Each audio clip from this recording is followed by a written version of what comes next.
Good morning student. आज हम बात करेंगे class 8th English medium subject science chapter number 10 reaching the age of adolescence part number 4 है। और आज का अपना टॉपिक रहेगा increase activity of sweat and subconscious glands. मतलब जो भी हमारी बॉडी के अंदर स्वेट पसीना वगैरह बनता रहता है या जो अलग अलग तरह की ग्लैंड्स हैं, अंतःस्रावी ग्रंथियाँ हैं, उनके बारे में बन जानेंगे। साथ में अगला टॉपिक रहेगा डेवलपमेंट ऑफ सेक्स ऑर्गन्स। जो सेक्स ऑर्गन्स होते हैं वो किस तरह से डेवलप होते हैं। तो स्वेट वगैरह आपने जनरली देखा होगा समर सीजन में क्या होता है कि हमारी बॉडी से अपन जो भी कोई एक्टिविटी करते हैं तो बहुत सारा लिक्विड फॉर्म में मटेरियल बाहर निकलता है, दैट इज कॉल्ड स्वेट। उसको स्वेट बोलते हैं। वो किस तरह से परफॉर्म हो रहा है, किस तरह से जो ग्लैंड्स हैं वो वर्क कर रहे हैं, वो इसमें देखेंगे अपन। During puberty the secretion of sweat glands and subconscious glands oil glands increase. ठीक है, जैसे जैसे हमारे अंदर चेंजेज आते रहते हैं, जैसे जैसे हमारे बॉडी के अंदर बहुत सारे चेंज आते रहते हैं और उन चेंजेस के according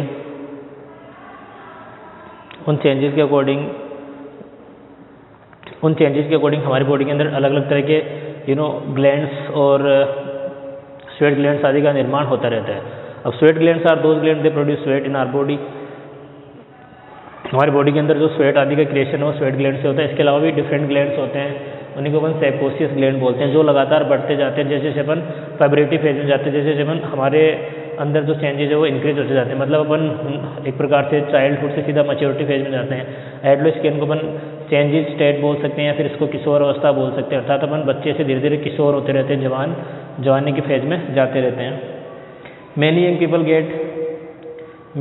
gate acne and pimples on the face at this time because of the increased activity of these glands in the skin।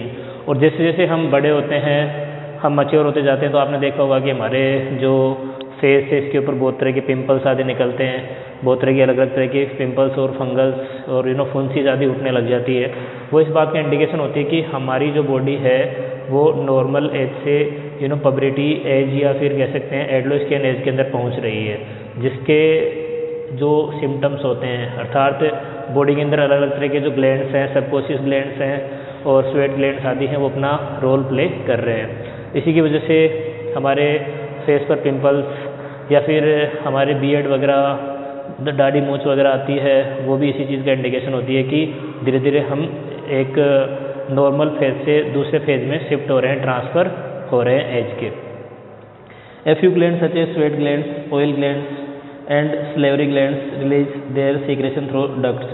ठीक है, अब कुछ ग्लैंड्स होते हैं वो लिक्विड सेक्रेशन करते हैं, अर्थात अपन कह सकते हैं कि एक प्रकार से लिक्विड फॉर्म में वो श्रावण करते हैं, चीज़ों को बाहर निकालते हैं। जैसे स्वेट ग्लैंड्स अपने पसीने को लिक्विड फॉर्म में बाहर निकालती है।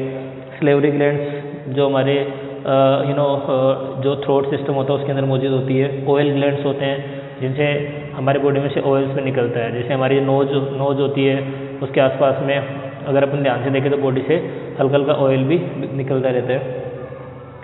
इसके अलावा endocrine glands release hormones directly into the blood stream.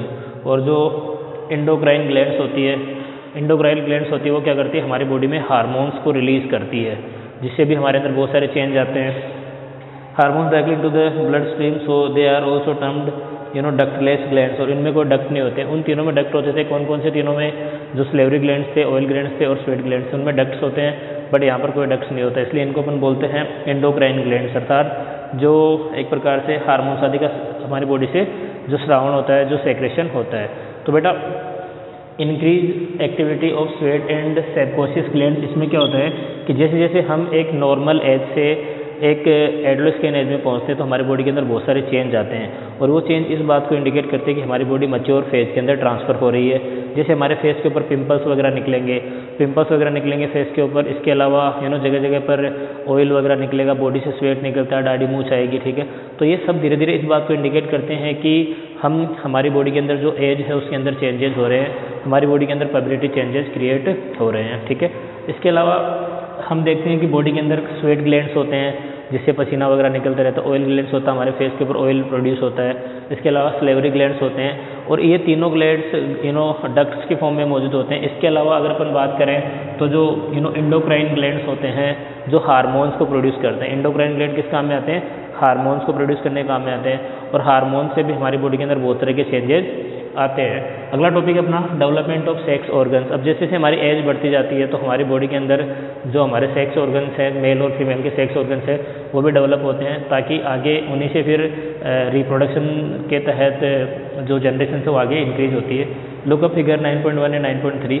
इसी बुक में आप फिगर 9.1 एंड 9.3 जो पीछे वाला चैप्टर था उसमें आप देख सकते हो। Previous lesson which show sex organs of human.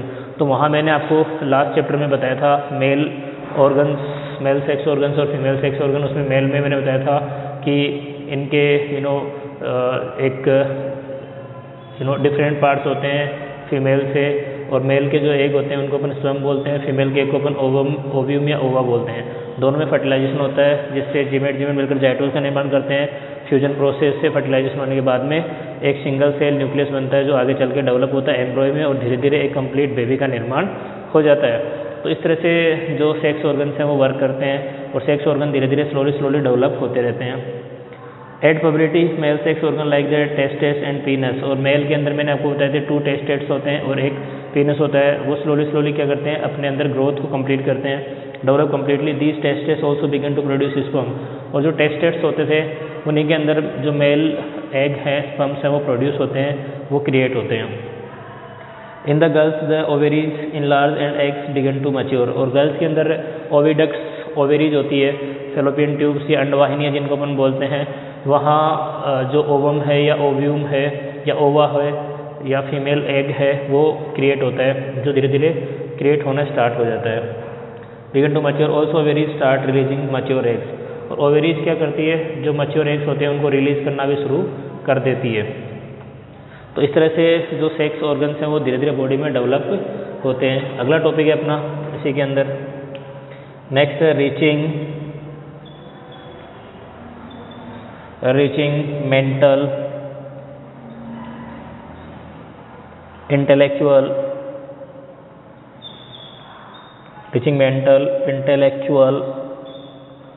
And emotional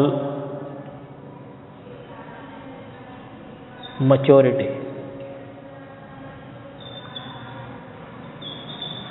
reaching mental, intellectual and emotional maturity, मतलब हमारे अंदर मैच्योरिटी किस तरह से आती है, हम किस तरह से मेंटली प्रिपेयर होते हैं, किस तरह से हमारे अंदर इंटेलेक्चुअल मतलब कुछ इंटरनल प्रोसेस या भावनाएं कैसे क्रिएट होती है, एंड इमोशनल हम कैसे इमोशनल हो जाते हैं, कैसे हमारे अंदर हम मैच्योरिटी दिखाते हैं डिफरेंट सिचुएशंस के अंदर।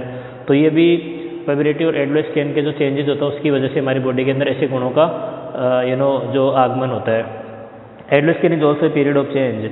तो एडोलेस्केंस का मतलब मैंने बताया था कि एक पीरियड ऑफ चेंज होता है जिसमें अपन नॉर्मल चाइल्ड से थोड़ा हम एडल्ट होने की तरफ बढ़ते जाते हैं। तो वहाँ नॉर्मली जिस तरह से हमारे बॉडी में ऑर्गन्स है, चाहे सेक्स ऑर्गन्स हो, चाहे ग्लैंड्स हो, चाहे हमारी हाइट हो, हमारी साइज शेप हो, हमारी वॉइस हो, ये सभी चीज़ें चेंज होती है। उसी तरह से हमारे अंदर मेंटल फिटनेस आती है, इंटेलेक्चुअल एक्टिविटीज़ होती है, और हमारी बॉडी के अंदर मैच्योरिटी भी डेवलप होती है, ठीक है।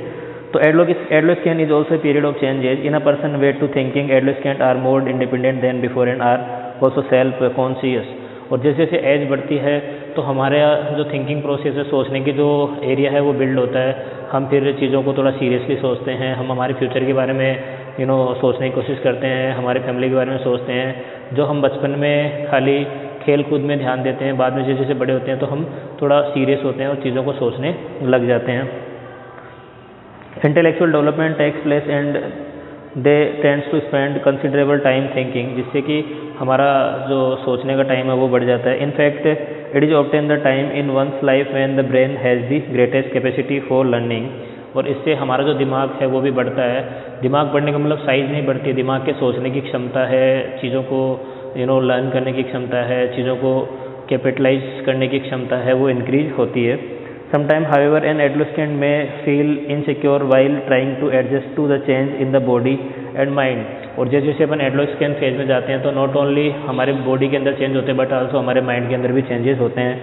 But an adolescent learners you should know that there is no reason to feel insecure, these changes are natural part of growing up. तो लेकिन जैसे हम एडोलेस्केंट होते हैं, हम किशोर होते हैं, हमारे अंदर ऐसे चेंज आते हैं तो हमें ऐसे चेंजों से घबराना नहीं चाहिए, क्योंकि ये नेचुरल चेंज होते हैं, ये सभी के साथ ऐसे होते हैं। तो इन चेंजों से धीरे धीरे हम मैच्योरिटी फेज में ट्रांसफ़र होते हैं। तो इसलिए हमें इनसे डरने की आवश्यकता नहीं होती है, खाली ये हमारे नेचुरली हमारी बॉडी के डेवलपमेंट के पार्ट होते हैं। तो बेटा ये थी आपकी class 8 English medium subject science chapter number 10 reaching age of adolescence part number 4। 3 टॉपिकों पर अपन ने बात करी। सबसे पहले increase activity of sweat and subconscious glands, development of sex organs and reaching mental and intellectual and emotional maturity. तो यहाँ मैंने आपको बताया कि हमारी बॉडी जैसे हम एडोलेसेंस पीरियड में जाते हैं, बॉडी के अंदर स्वेट ग्लैंड्स होते हैं, इसके अलावा भी ऑयल ग्लैंड्स होते हैं या फिर जो डिफरेंट अपने थ्रोट ग्लैंड्स होते हैं उनका डेवलपमेंट होता है। सबकॉन्शियस ग्लैंड के अंदर इंडोक्राइन ग्लैंड्स बनते हैं जिसके अंदर गट्स नहीं होते हैं, यहाँ पर गट्स मौजूद होते हैं। तो इससे पसीना और जो भी अलग तरह के ऑयल है वो आते हैं। और जैसे जैसे हम मैच्योर होते हैं तो हमारे जो फेस है उसके ऊपर छोटे पिंपल्स आदि बनते हैं जो इस बात को इंडिकेट करते हैं कि हमारे अंदर चेंजेस हो रहे हैं। Next development of sex organ. मैंने चैप्टर नंबर 9 में 9.1 और 9.3 डायग्राम में आपको बताया था कि मेल और फीमेल में किस तरह के सेक्स ऑर्गन्स होते हैं। जैसे मेल में अगर अपन बात करें तो टेस्टेट्स और पीनस होते हैं जहाँ पर स्पर्म्स आदि का निर्माण होता है। उसी तरह से फीमेल में जो ओवेरीज होती है उसके अंदर जो ओवम होता है वो पहले डेवलप होता है और जैसे ही वो ओवेरी बिल्कुल डेवलप हो जाती है उसके बाद में से उसके अंदर मैच्योर एग रिलीज होना भी स्टार्ट हो जाते हैं। तो धीरे धीरे दोनों के अंदर जो सेक्स ऑर्गन्स है वो डेवलप होते हैं जिससे कि आगे फर्दर न्यू जनरेशन के लिए प्रोडक्शन किया जाता है। Reaching mental and intellectual emotional maturity.